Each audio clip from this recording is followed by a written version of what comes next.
Aesthetic emergency. இது என்னங்க aesthetic emergency? For example, நாங்கள் டென்டிஸ்ட்டு வெறும் வலியை மட்டும் குணப்படுத்துறவங்க இல்லை. ஏதாவது எமர்ஜென்சி சுச்சுவேஷனில் பேஷண்ட்டு அடிப்பட்டு முன்னாடி பல்லு போயிடுச்சு அப்படின்னா, இப்போ அடுத்த நாள் அவருக்கு ஒரு ஃபங்க்ஷன் இருக்குது, மீட்டிங் இருக்குன்னா எப்படி முன்னாடி பல்லு இல்லாமல் அந்த க்ரௌடை ஃபேஸ் பண்ணுவார்? ஸோ இந்த மாதிரி சுச்சுவேஷனை தான் நாங்கள் ஈஸ்தட்டிக் எமர்ஜென்சின்னு சொல்லுவோம்.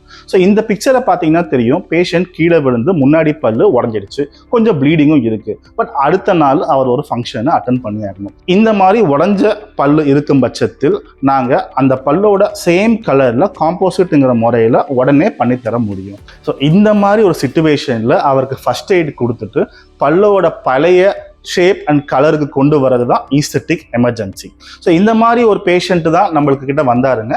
அவர் பல்ல உடஞ்ச பல்ல பார்த்தீங்களா, இப்போ எப்படி பல்லு நேச்சுரலாக அதே மாதிரி இருக்குது. ஸோ இந்த மாதிரி ஓவர் நைட் ஆர் ஒரு 1 ஹவரில் எங்களால் பண்ணித்தர முடியும். ஸோ இந்த மாதிரி ஒரு எமர்ஜென்சி சுச்சுவேஷனில் உங்கள் முன்னாடி பல்லு போயிடுச்சு, அடுத்த நாள் ஒரு ஃபங்க்ஷனோ மீட்டிங் அட்டன் பண்ணணும்னா தயவுசெய்து கவலைப்படவே வேண்டாம்.